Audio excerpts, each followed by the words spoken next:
we are doing the second knitting video that I wanted to do at the beginning of this year. This is still a book channel, but it's my channel and I wanted to make a couple of knitting videos, so that's what we're doing.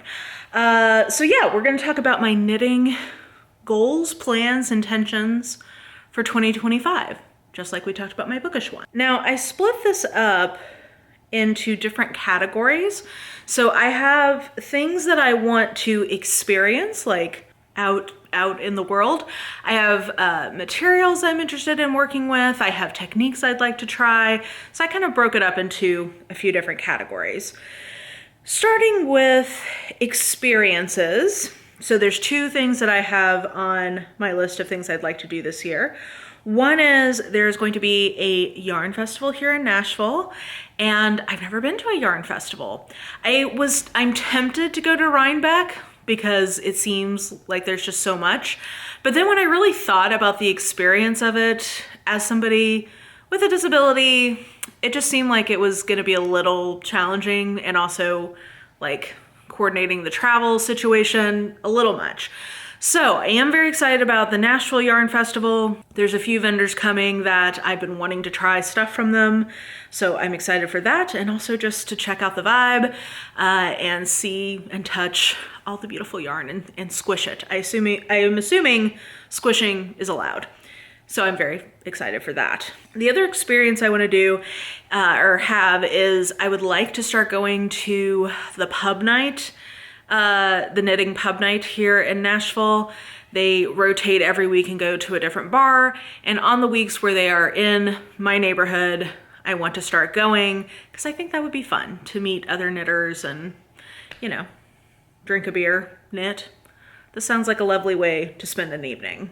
So those are the two kind of like experience-y things I want to do. In terms of materials I would like to work with, one goal I have is to make some kind of top with silk.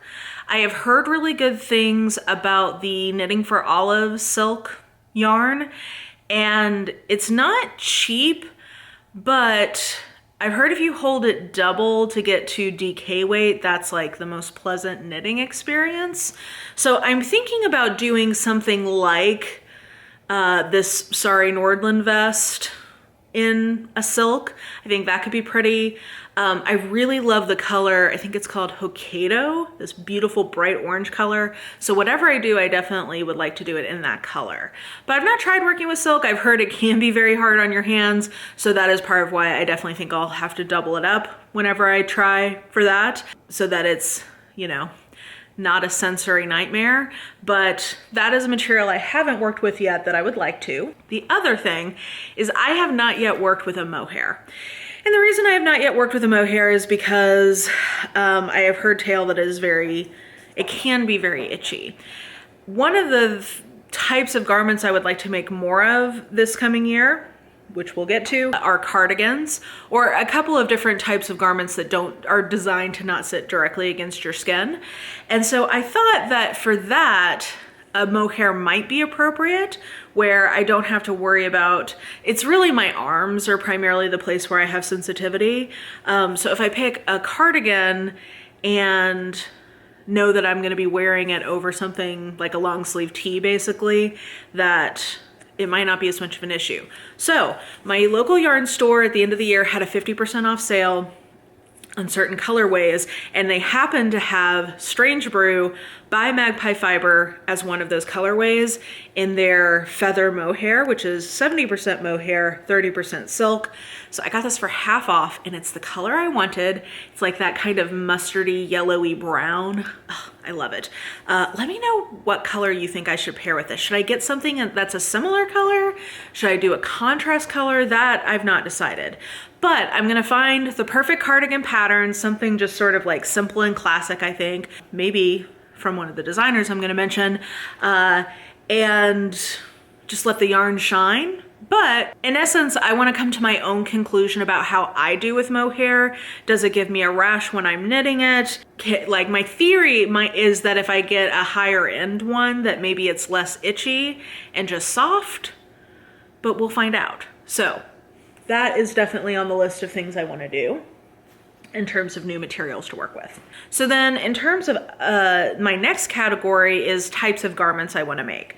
So I would like to, as I was just saying, to make more cardigans and vests, because after my first year of knitting, I think I'm finding that those are good solutions for the kind of climate that I live in. I don't live in a particularly cold climate. There's only a couple months a year where this kind of super warm sweater is really warranted.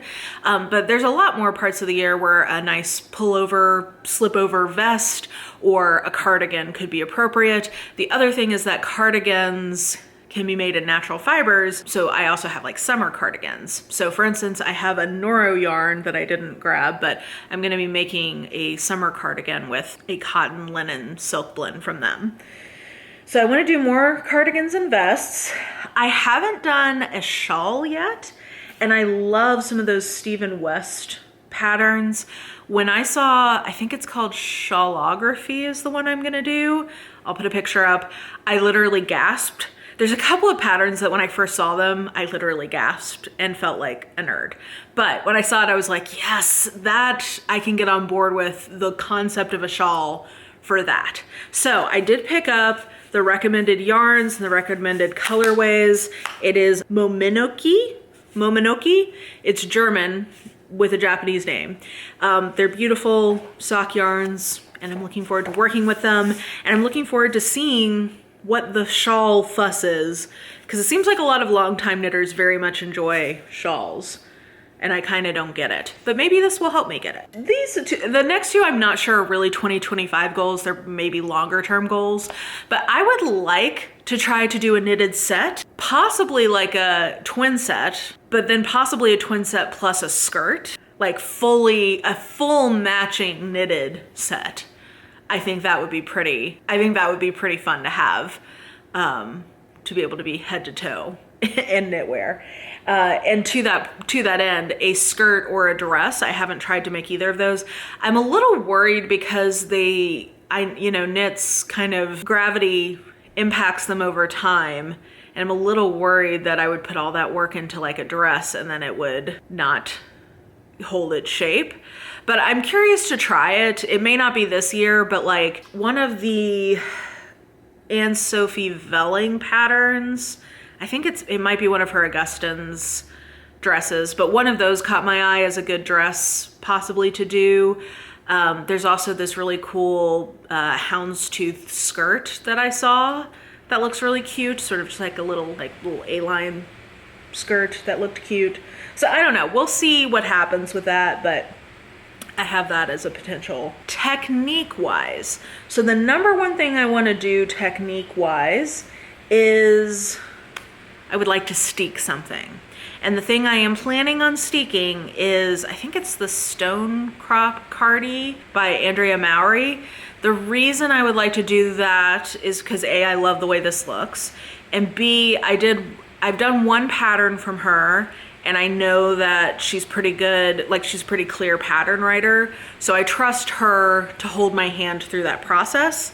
I picked up the recommended yarns. Well, the Magpie one she used is no longer made, but I think this is the equivalent. It's the quartet fingering. So I'm gonna use the yarn she recommends, I'm gonna follow her instructions and hope for the best. If I like steeking, this opens up a whole new world of cardigan making, because really, if I find that I like that, I could turn any number of sweaters into a cardigan if I wanted to. I know it's not exactly the same, but like, I think with some mods. So anyway, this is the technique I'm most excited to try this year. I would like to try some new color work techniques, specifically brioche and intarsia. I have not done either of those yet. I have a brioche hat pattern in a pattern book that I have that I may try. I don't know, we'll see what happens, but those are the two colorwork techniques I haven't tried yet that I am most interested in giving a try, because I really like color work. I plan to continue to do more of it. I do think one way that I could get around my summer knitting issues is to do more complicated techniques in those summer knits. And one idea I had was doing a mosaic color work summer top in the Knitting for Olive cotton merino. So I'm gonna try this. I have a pattern, oh, from Andrea Mowry again. I think it's called Vellichor, and I have the yarn for that. And my theory is I really like doing mosaic, so hopefully that will distract me from the small gauge that I think you often want in a summer knit. So we'll see if that theory holds true. But I know I really like color work, and I would like to do more of it in different techniques. The ones I like already, and then adding new techniques. I have not pieced together a full sweater in terms of like knitting the whole thing flat and then seaming it together, and I would like to try that. The yarn I'm gonna use is this Rowan Pure Wool Superwash Worsted in this kind of dusty, light purpley color. And the sweater I wanna do is this deer stag head sweater. I forget who it's by and what it's called, but I'll put it here. I saw this in a pattern roundup from, I think, Easily Knitfluenced, who I love. And it was another one I literally gasped at and was like, I have to make that. I think it's so fun, and it's pieced together. So this would be, it's a pattern I'm really excited about. So I think that technique will be more exciting because I'm excited about the pattern as well. So I kind of just want to get a sense of like, is there a reason why In the Round is so popular? Is it purely because In the Round is so much easier? I've heard that you can sometimes get better fit if you seam things together, but maybe that's not true. I don't know, but I'll find out. I would like to see for myself what that process is like. Then I would like to crochet myself a cotton tank top. If you saw my Everything I Knit in 2025 video, you know that cotton yarn has not been my friend so far, but that is in knitted garments. I have heard consistently that crocheting with cotton is not that big of a deal. So I think I might grab some like Truboo or Kobu or whichever of the boos. One of them people seem to like and the other one people seem to not like. And I've got a pattern for a double crochet tank top that is supposed to be really easy, beginner friendly. So I want to try and see how that goes, because I learned to crochet at the same time I learned to knit from my great aunt, but I've never tried to actually like do a garment with it. I've only ever just made like squares. So yeah, we'll see how that goes. That will definitely be stretching myself, I think. Crochet intimidates me. I don't know why, but it doesn't make as much sense to me as knitting does. Everybody's different when it comes to what they think is easier. For some reason, I find that intimidating. Some other textures I would like to try, just new lace patterns, new textures. I've not done fisherman's rib or half broken fisherman's rib or whatever that's called. Not done any of that. I think that could be interesting. Maybe doing some ruffles and figuring out how to make that work. But in general, I really enjoy texture in my knits. Like, I find that very enjoyable to do the knitting process on. For example, this is the Staffin Sweater. It's sort of like a Gansey situation, and it flew by because it has different sections and the texture is interesting. So I would like to just do more of those. And then again, this might not be one I do this year. This might be a longer term goal, but I would like to try to grade some of the beautiful patterns I've seen in older pattern books and knitwear design books to my size, because they usually don't go up to my size. Specifically the Tudor Roses book. I'll put in some images of how beautiful these designs are, but they're inspired by the Tudor queens and they're beautiful. So I would love to take one of those older patterns and try to make it work for me. Oh, and then like the Marie Wallen stuff is always so beautiful. I give the older designers a pass because size inclusivity was not as much of a thing, so I'm willing to do some grading on their pattern. Yeah, those are the techniques that I'm interested in potentially trying in the coming year. Designer wise, the one designer I haven't tried yet that I really would like to give a try is Ozetta. I've heard great things about her patterns. They're very clean and classic, a lot of them. So for example, I think that she could be a great person to go to for the mohair cardigan that I want to get to this year. But I really love how just clean, simple, like beautiful her patterns are, but they're also a lot more size inclusive than some of that kind of aesthetic designer have been. Like, I think she's got a better size range than like petite knit or My Favorite Things knitwear. It's in that kind of Scandi aesthetic, but more inclusive, including me. So I would like to give her a try, and I've heard great things. So I feel like there's at least one other designer that I keep meaning to try that I haven't. Ozetta's the only one that's coming to me right now. I'm sure I will find others throughout the year. In terms of yarns I would like to try, so like there's some that I have that I would like to try. So for example, I got some La Bien-Aimée for half off, which was very exciting. So I got a cardigans quantity. I'm going to make a Tosca cardigan by the lady who I can see in my mind, but I can't remember her name right now. So I have some yarns that I haven't tried yet already in my stash. Some other yarns that I'm interested in picking up. Well, cesium yarn I'm interested in just because they have a lot of like really nostalgic fun colorways, but they are gonna be at the Nashville Yarn Festival, so I will be able to pick something up from them there. I've also not tried the Farmer's Daughter yet. I'm particularly interested in their Sari, and they're, I believe, also going to be at the Nashville Yarn Fest, so I'm hoping I can grab something from them there. One dyer who I see on Instagram all the time that I'm intrigued by is Arcane Fiberworks.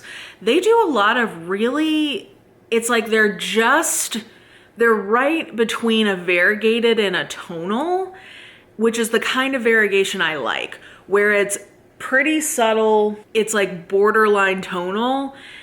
I really like those colorways I've seen from them, so I'm intrigued to make something with that, like a vest or cardigan or sweater.